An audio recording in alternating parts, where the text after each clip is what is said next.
नमस्कार दर्शक बंधु शुभ संध्या आमे नहीं आसु देश विदेश राज्यर 20टी गुरुत्वपूर्ण खबर खबरटी भल लगे वीडियो को लाइक करने सहित चैनल न थे सब्सक्राइब करी आपण जिलार ना लिखिदेवे जहाँफल प्रत्येक दिन आपण जिलार खबर किसी ना कि अपडेट पाइपर तेज कौन रही आज संध्यार खबर चलता नजर पकड़ा। प्रथम खबर आज पूरा ओडिशा रे बर्षिब वर्षा काल बैशाखी ओडिशा को येलो एवं ऑरेंज वार्निंग जारी कर ढेंकानाल जाजपुर भद्रक बालेश्वर प्रबल और अति प्रबल वर्षा येलो अलर्ट जारी कर सुंदरगढ़ देवगढ़ संबलपुर केन्दुझर अनुगुल मयूरभंज में प्रबल कुआपथर वर्षा संभावना नहीं ऑरेंज अलर्ट जारी कर बाकी समस्त जिला को काल बैशाखी येलो अलर्ट जारी कर तेज विशेषकर 50 रु 70 किलोमीटर बेगर पवन बहब ता सहित कुआपथर वर्षा हेब आसंता 6 रु 7 दिन मध्य तापमात्रा कौन परिवर्तन देखा मिलना नहीं बर तापमात्रा 4 रु 5 डिग्री कमिब किंतु प्रबल वर्षा हो बोली पाणीपाग विभाग आकलन कर जहाँफल मत्स्यजीवी को समुद्र भीतर को न जावाई परामर्श देती।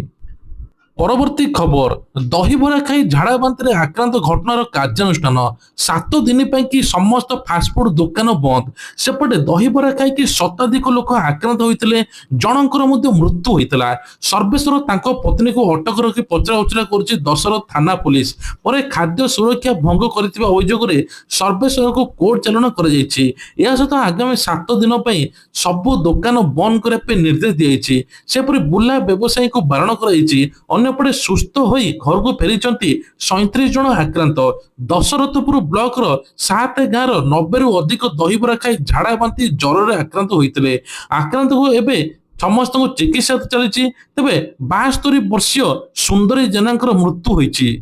परवर्ती खबर एक चांचल्य खबर आंबुलांस रे गंजेई चालन केही भी जानि नथिबे आंबुलांस भितर गंजेई जाउची किंतु भुवनेश्वर कलिंग स्टेडियम छकरे चेकिंग बेले 4 जन गिरफ होइचंती भुवनेश्वर कलिंग स्टेडियम रे चेकिंग रे धरा पड़िचंती 25 केजी गंजेई आंबुलांस सहित जबत होइची 4 जन को नयापल्ली थाना पुलिस गिरफ करी पचरापुच करची विलंबित राति रे चालान करुथिले सकाळु सकाळु नाका चेक कला बेले धरा पड़िचंती नाका गेट पाखे कलिंग स्टेडियम चेकिंग बेले धरा पड़े यही 4 जन विशेषकर कह बैंक रु भुवनेश्वर चालान बेले माड़ी बसिला डीआरआई ता सहित ट्रॉली बैग रे सिक्रेट चांबर रखिथिले एई गंजेई।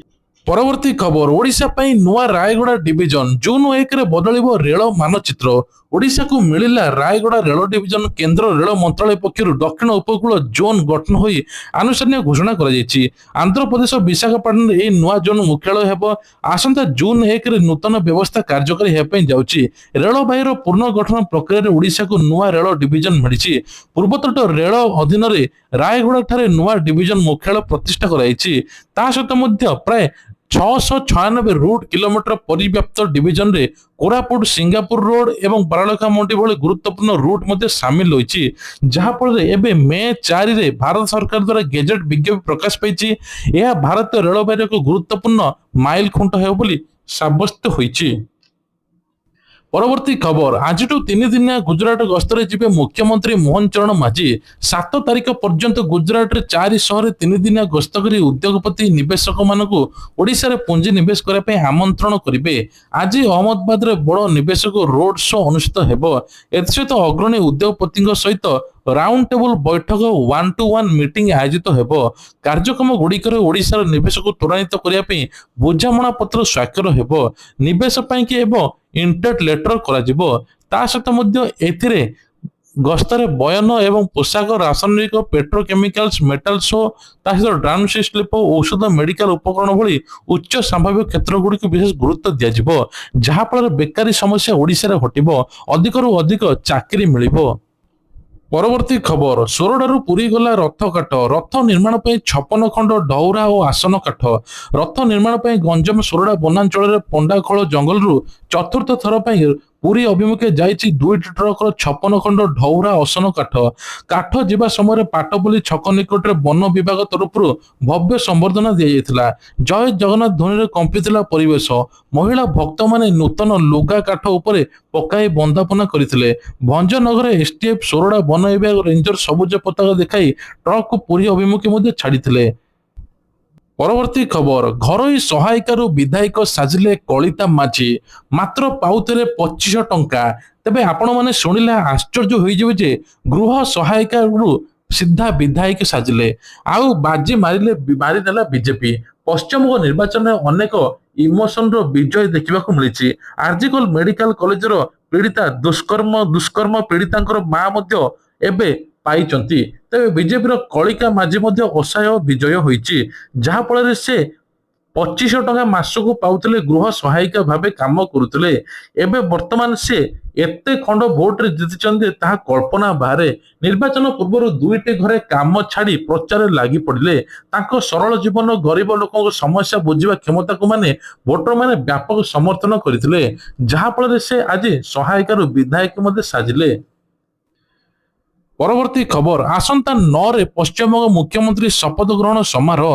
ମୁଖ୍ୟମନ୍ତ୍ରୀ କିଏ ହେବ ଚାଲିଛି ଆକାଂକ୍ଷା। 9 ତାରିଖରେ ଶପଥ ନେବେ ନୂଆ ସରକାର। ରବୀନ୍ଦ୍ରନାଥ ଟାଗୋର ଜୟନ୍ତୀ ହୋଇଥିବାରୁ 9 ତାରିଖରେ ଶପଥ ଗ୍ରହଣ ଉତ୍ସବ ହେବ ବୋଲି କୁହାଯାଉଛି।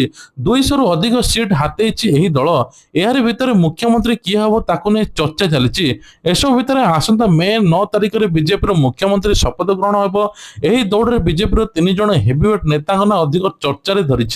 ସବୁଠୁ ଆଗରେ ଅଛନ୍ତି ଶୁଭେନ୍ଦୁ ଅଧିକାରୀ, ଦିଲ୍ଲୀପ ଘୋଷ ଏବଂ ସମୀକ୍ଷକ ଭଟ୍ଟାଚାର୍ଯ୍ୟ। ମହିଳା ଚେହେରା ଭାବେ ଅଗ୍ନିମିତ୍ରା ପଲ୍ ଏବଂ ରୂପା ଗାଙ୍ଗୁଲି ବୋଲି କୁହାଯାଉଛି। ତେବେ ଦେଖାଯାଉ ଏବେ କିଏ ପଶ୍ଚିମବଙ୍ଗର ମୁଖ୍ୟମନ୍ତ୍ରୀ ହେଉଛି। ପରବର୍ତ୍ତୀ ଖବର, ଖରାପ ପାଗ ଯୋଗୁଁ 3 ଜିଲ୍ଲାରେ 12 ଜଣଙ୍କର ମୃତ୍ୟୁ। କ୍ଷତିପୂରଣ ଘୋଷଣା କଲେ ମୁଖ୍ୟମନ୍ତ୍ରୀ ସମ୍ରାଟ। ତ ବିଶେଷ କରି ବିହାରରେ ଏବେ ଏମିତି ଘଟଣା ଘଟିଛି ଯାହା ଶୁଣିଲେ ଆଶ୍ଚର୍ଯ୍ୟ ହେବେ। ଖରାପ ପାଗ ଯୋଗୁଁ 12 ଜଣଙ୍କର ମୃତ୍ୟୁ ହୋଇଛି, ଯାହାର ସୂଚନା ଅଧିକାରୀ ଦେଇଛନ୍ତି। ତେବେ 5 ଜଣ ଏବେ ପୂର୍ବ ଚମ୍ପାରଣର ଏବଂ 4 ଜଣ ମଧ୍ୟ ଔରଙ୍ଗାବାଦ ଜିଲ୍ଲାର ବୋଲି କୁହାଯାଉଛି। ତେବେ ଏମାନଙ୍କୁ 4 ଲକ୍ଷ ଟଙ୍କା ଅନୁକମ୍ପା ରାଶି ଦିଆଯିବ। ରାଜ୍ୟ ସରକାର ପ୍ରଭାବିତ ପରିବାରଙ୍କ ପାଖରେ ଠିଆ ହୋଇଛନ୍ତି। ଖରାପ ପାଗ ସମୟରେ ମଧ୍ୟ ବିପର୍ଯ୍ୟୟ ପରିଚାଳନା ବିଭାଗ ଦ୍ୱାରା ଜାରି ହୋଇଥିବା ନିର୍ଦ୍ଦେଶାବଳୀକୁ ପାଳନ କରିବା ପାଇଁ ନିବେଦନ କରାଯାଇଛି। ଘରୁ ବାହାରିବ ନାହିଁ। ବିଲରେ କାମ କରୁଥିବା ଲୋକଙ୍କୁ ମଧ୍ୟ ଘରକୁ ଯିବା ପାଇଁ ଅନୁରୋଧ କରାଯାଉଛି। ପରବର୍ତ୍ତୀ ଖବର, 79,000ରୁ ଅଧିକ ମହିଳା ଖାତାକୁ ଗଲା 61,000ରୁ ଅଧିକ ଟଙ୍କା। ସୁଭଦ୍ରା ଯୋଜନାର ପ୍ରଥମ, ଦ୍ୱିତୀୟ, ତୃତୀୟ କିସ୍ତି ବାଦ ପଡ଼ିଥିବା 79,000ରୁ ଅଧିକ ହିତାଧିକାରୀଙ୍କୁ 61 କୋଟି ଟଙ୍କା ପ୍ରଦାନ କରାଯାଇଛି। ଡିବିଟି ମାଧ୍ୟମରେ ସିଧାସଳଖ ବ୍ୟାଙ୍କ ଆକାଉଣ୍ଟକୁ ଯାଇଛି।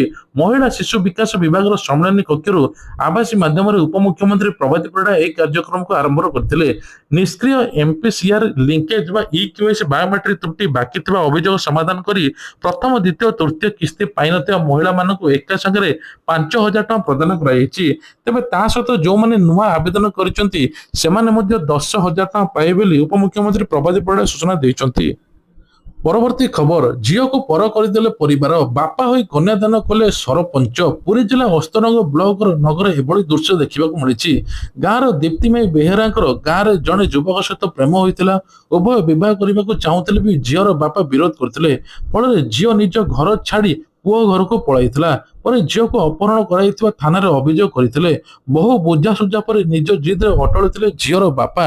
ଏହି ବିବାଦ ଭିତରେ ନଗର ଗ୍ରାମ ପଞ୍ଚାୟତର ସରପଞ୍ଚ କୁମାର ଖଣ୍ଡୁଆଳ ଉଭୟଙ୍କ ଝିଅ ବିବାହ କରାଇ ନେବା ପାଇଁ ପ୍ରସ୍ତାବ ଦେଇଥିଲେ। ତେବେ ନିଜେ କନ୍ୟା ପିତା ହୋଇ ଗ୍ରାମରେ ରହିଥିବା ଶିବ ମନ୍ଦିରରେ ବିବାହ କରିଥିଲେ। ଏହା ଚର୍ଚ୍ଚାର ବିଷୟ ମଧ୍ୟ ପାଲଟିଛି। ପରବର୍ତ୍ତୀ ଖବର ରହୁଛି, 1 କୋଟି ଟଙ୍କାର ଠକେଇ, କୋରାପୁଟ କେନ୍ଦ୍ରୀୟ ସମବାୟ ବ୍ୟାଙ୍କର କର୍ମଚାରୀ ଗିରଫ। ଆପଣମାନେ ଶୁଣିଲେ ଆଶ୍ଚର୍ଯ୍ୟ ହେବେ। 1 କୋଟି ଟଙ୍କା ହେରଫେର କରିଛି ଏହି ଲୋକଟିଏ। କୋରାପୁଟର କେନ୍ଦ୍ରୀୟ ସମବାୟ ବ୍ୟାଙ୍କର ମାଲକାନଗିରି ଶାଖାର ପରିଚାଳକ ସୁଧାଂଶୁ ଶେଖରକୁ ଗିରଫ କରିଛି ପୋଲିସ। ଭିଜିଲାନ୍ସ ବିଭାଗ ପକ୍ଷରୁ ମିଳିଥିବା ସୂଚନା ଅନୁସାରେ ମାଲକାନଗିରି ଜିଲ୍ଲାର 5ଟି ଲ୍ୟାମ୍ପ ପ୍ରାଥମିକ ସମବାୟ ସୋସାଇଟିର ଚାଷୀମାନେ ନେଇଥିବା 1,08,75,000 ଟଙ୍କାର କୃଷି ଋଣ ଟଙ୍କା ଫେରାଇଥିଲେ। କିନ୍ତୁ ଏହି ଟଙ୍କା କୋରାପୁଟର କେନ୍ଦ୍ରୀୟ ସମବାୟ ବ୍ୟାଙ୍କ ଶାଖାରେ ଜମା କରିବା ପାଇଁ ଆସିଥିଲା। ଏହି ଟଙ୍କାକୁ ସେ ହଡପ କରିଥିଲେ। ଏନେକି ଭିଜିଲାନ୍ସ ବିଭାଗ କୋରାପୁଟ ଭିଜିଲାନ୍ସ ଥାନା ପୋଲିସ ମଧ୍ୟ ଦୁର୍ନୀତି ନିବାରଣ ଆଇନ ଧାରା ଅନୁସାରେ ସିଧା ମାମଲା ରୁଜୁ କରି ତାଙ୍କୁ ଗିରଫ କରିଛି। ପରବର୍ତ୍ତୀ ଖବର ହେଉଛି, ମୁଖ୍ୟମନ୍ତ୍ରୀଙ୍କର ବଡ଼ ଉପହାର। ପ୍ରତିଦିନ ପାରଦ 40 ଡିଗ୍ରୀ ଉପରେ ରହୁଥିବାରୁ ଏଥର ବୁଢା ବୁଢୀ ବା ବୟସ୍କ ଲୋକଙ୍କ ଘରେ ପହଞ୍ଚିବ ଭତ୍ତା ଟଙ୍କା। ଘରେ ଘରେ ବୁଲି ବାଣ୍ଟିବେ ଭତ୍ତା ଟଙ୍କା। ବୃଦ୍ଧ, ଅସହାୟ ଲୋକ, ଭିନ୍ନକ୍ଷମ ଲୋକ ଆଉ ଆସିବେ ନାହିଁ। ତେବେ ବିଶେଷ କରି କୁହାଯାଉଛି ଯେ ବୃଦ୍ଧ, ଅସହାୟ, ଭିନ୍ନକ୍ଷମ ବାହାରକୁ ଆସିବା ପାଇଁ ପଡ଼ିବ ନାହିଁ। ସେମାନଙ୍କ ଦୁଆର ମୁହଁରେ ପହଞ୍ଚିବ ଭତ୍ତା ଟଙ୍କା। ଏନେକି ସରକାର ମଧ୍ୟ କହିଛନ୍ତି 80 ବର୍ଷର ଉର୍ଦ୍ଧ୍ୱ ହିତାଧିକାରୀକୁ 3,500, 60 ବର୍ଷ ହିତାଧିକାରୀକୁ ମିଳିବ ଗରିବ ଭତ୍ତା ଆଗରୁ ଯେତିକି ମିଳୁଥିଲା ସରକାର କହିଛନ୍ତି ପ୍ରତ୍ୟେକ 80 ବର୍ଷର ଉର୍ଦ୍ଧ୍ୱ ହିତାଧିକାରୀଙ୍କୁ ଭତ୍ତା 3,500 ମିଳିବ। ତା ସହିତ ଯୋଉମାନେ ସୁଭଦ୍ରା ଟଙ୍କା ପାଉଛନ୍ତି 60 ବର୍ଷ ହେଇଯାଇଛି ସେମାନେ ଭତ୍ତା ଟଙ୍କା ପାଇଁ କି ଆବେଦନ ମଧ୍ୟ କରିପାରିବେ ବୋଲି ସୂଚନା ମିଳୁଛି। ପରବର୍ତ୍ତୀ ଖବର, ଅମାନିଆ ଇସ୍କନ କରୁଛି ଅଦିନିଆ ରଥଯାତ୍ରା। ବାରମ୍ବାର ତାଗିଦ କରିବା ସତ୍ତ୍ୱେ ମଧ୍ୟ ଇସ୍କନ କଥା ମାନୁନାହିଁ। ପୁଣି ମଧ୍ୟ 61 ଜାଗାରେ ତିଥିବିହୀନ ଅଦିନିଆ ରଥଯାତ୍ରା ପ୍ରସ୍ତୁତି କରୁଛି ଇସ୍କନ। ଏମିତି ମଧ୍ୟ କାନାଡାରେ 28ଟି ସ୍ଥାନରେ, ୟୁକେ ୟୁରୋପରେ 28, ଅଷ୍ଟ୍ରେଲିଆ ନ୍ୟୁଜିଲାଣ୍ଡରେ 2ଟି ଏବଂ ଆଫ୍ରିକା ଏସିଆରେ ମଧ୍ୟ ଅଦିନିଆ ରଥଯାତ୍ରା କରୁଛି ଇସ୍କନ। ଅଦିନିଆ ରଥଯାତ୍ରା କଡ଼ା ବିରୋଧ ସତ୍ତ୍ୱେ ମଧ୍ୟ ତଥାପି ବାରମ୍ବାର କରୁଛି। ବିଦେଶରେ 29ଟି ସ୍ଥାନରେ ଅଦିନିଆ ରଥଯାତ୍ରା କରିସାରିଛି ଇସ୍କନ। ଏହା ନେଇକି ମଧ୍ୟ ଶ୍ରୀମନ୍ଦିର ପକ୍ଷରୁ ଚିଠି କରାଗଲେ ମଧ୍ୟ ମାନୁନାହିଁ। ଏ ନେଇକି ମଧ୍ୟ କଡ଼ାଠୁ କଡ଼ା କାର୍ଯ୍ୟାନୁଷ୍ଠାନ ନିଆଯିବ। ପରବର୍ତ୍ତୀ ଖବର ହେଉଛି ତାମିଲନାଡୁରେ କିପରି ସରକାର ଗଢ଼ିବ ଟିଭିକେ। ନିର୍ବାଚନ ଜିତି ମଧ୍ୟ ବହୁମତ ଠାରୁ 10 ଆସନ ଦୂରରେ ବିଜୟ ସିଟ୍ ପାଇଁକି। ତେବେ ଏବେ କୁହାଯାଉଛି ତାମିଲନାଡୁ ରାଜନୀତିରେ ବଡ଼ ପରିବର୍ତ୍ତନ ଦେଖିବାକୁ ମିଳିଛି। ପ୍ରାୟ 6 ଦଶନ୍ଧି ଧରି ଦ୍ରାବିଡି ଦଳଗୁଡ଼ିକର ପ୍ରାଧାନ୍ୟ ଭାଗି ଅଭିନେତାରୁ ରାଜନେତା ହୋଇଥିବା ବିଜୟଙ୍କ ନେତୃତ୍ୱରେ ଟିଭିକେ 108ଟି ଆସନ ପାଇଁ ଏକ ବୃହତ୍ତମ ଦଳ ମଧ୍ୟ ଉଭା ହୋଇଛି, ଯାହା ଏକ ଚମତ୍କାର ବିଜୟ ବୋଲି କୁହାଯାଉଛି। ତେବେ ପ୍ରବଳ ଲୋକ କାଲିଠୁ ତାଙ୍କ ପାଖରେ ସୁଅ ଛୁଟୁଛି। ଏଭଳି କୁହାଯାଉଛି ଯେ ନିଜ ଦମରେ ସେ ନିଜେ ଠିଆ ହୋଇଛନ୍ତି, ଲୋକଙ୍କ ସହାୟତାରେ ସେ କରିଛନ୍ତି। ତେବେ କୁହାଯାଉଛି ସାଧାରଣ ପରିସ୍ଥିତିରେ ବାଚସ୍ପତି ଭୋଟ ଦିଅନ୍ତି ନାହିଁ, ଯାହା ଗୃହରେ ଦଳର ପ୍ରଭାବଶାଳୀ ଶକ୍ତିକୁ ଆହୁରି ହ୍ରାସ କରେ। ସମସ୍ତ କାରଣରୁ ଦୃଷ୍ଟିରେ ରଖି ଟିଭିକେ ବିଧାନସଭାରେ ବହୁମତ ପ୍ରମାଣ କରିବା ପାଇଁ ଅତି କମରେ 12 ଜଣ ଅତିରିକ୍ତ ବିଧାୟକ ସମର୍ଥନ ହେବା ଆବଶ୍ୟକ। ସାଧାରଣ ସଂଖ୍ୟାଗରିଷ୍ଠରୁ ଅଳ୍ପ ଦୂରରେ ରହିବା ପରେ ଟିଭିକେ ବର୍ତ୍ତମାନ ସରକାର ଗଠନ ପାଇଁ 3ଟି ସମ୍ଭାବ୍ୟ ପରିସ୍ଥିତି ଉପରେ ବିଚାର କରୁଛି। ପରବର୍ତ୍ତୀ ଖବର, କିଷାନ ନିଧି ଯୋଜନାରେ 23ତମ କିସ୍ତି ପୂର୍ବରୁ ଆସୁଛି ବଡ଼ ଖୁସି ଖବର। ଚାଷୀ ମାନଙ୍କୁ ଏଥର KYC କରିବାକୁ ପଡିବ, ନହେଲେ ଆଉ ଚାଷୀ ମାନଙ୍କୁ ଟଙ୍କା ମିଳିବ ନାହିଁ। ପ୍ରକୃତରେ ଛୋଟ ଛୋଟ ତ୍ରୁଟି ଅସମ୍ପୂର୍ଣ୍ଣ ସୂଚନା ଯୋଗୁଁ ବହୁ ସଂଖ୍ୟକ ଚାଷୀଙ୍କର ଟଙ୍କା ଅଟକି ଯାଇଛି। ଏହି ଛୋଟ ଛୋଟ ସମସ୍ୟାକୁ ସମାଧାନ କରନ୍ତୁ, ନହେଲେ ଚାଷୀ ପାଇବେ ନାହିଁ ଟଙ୍କା। ତେବେ ଏହି ଯୋଜନାରେ ପଞ୍ଜୀକରଣ କରିବା ସମୟରେ ପ୍ରାୟତଃ ଏପରି ଘଟେ ଯାହା ଆଧାର କାର୍ଡ, ବ୍ୟାଙ୍କ ଆକାଉଣ୍ଟ ବିବରଣୀ ମଧ୍ୟ ଜରୁରୀ ଥିବା ଦରକାର, କିନ୍ତୁ ବହୁ ଚାଷୀ ଏପର୍ଯ୍ୟନ୍ତ ଦେଇନାହାନ୍ତି। ତୁରନ୍ତ ଦିଅନ୍ତୁ, ଯାହାଫଳରେ ଟଙ୍କା ଆସିବ। ଯୋଉମାନେ ପୂର୍ବତମ କିସ୍ତି ପାଇନାହାନ୍ତି ଏକା ସାଙ୍ଗରେ 4,000 ଟଙ୍କା କିସ୍ତି ପାଇବେ। ପରବର୍ତ୍ତୀ ଖବର, ଏକ ଚାଞ୍ଚଲ୍ୟ ଖବର। ଆପଣ ମାନେ ଜାଣିଥିବେ ଯେ ପଶ୍ଚିମବଙ୍ଗରେ ଯୋଉ ଭୋଟ ଗଣତି ହୋଇଥିଲା ସେପଟେ ପୀଡ଼ିତାଙ୍କ ମା ମଧ୍ୟ ଛିଡା ହେଇଥିଲେ। କୋଉ ପୀଡ଼ିତା ଆପଣ ମାନେ ଜାଣିଥିବେ, 2024ରେ ଘଟିଥିଲା ଆଜିକର ମେଡିକାଲ କଲେଜରେ ଯୋଉ ରେପ୍ ହୋଇକି ତାଙ୍କ ଝିଅକୁ ଯୋଉ ମାରି ଦେଇଥିଲେ।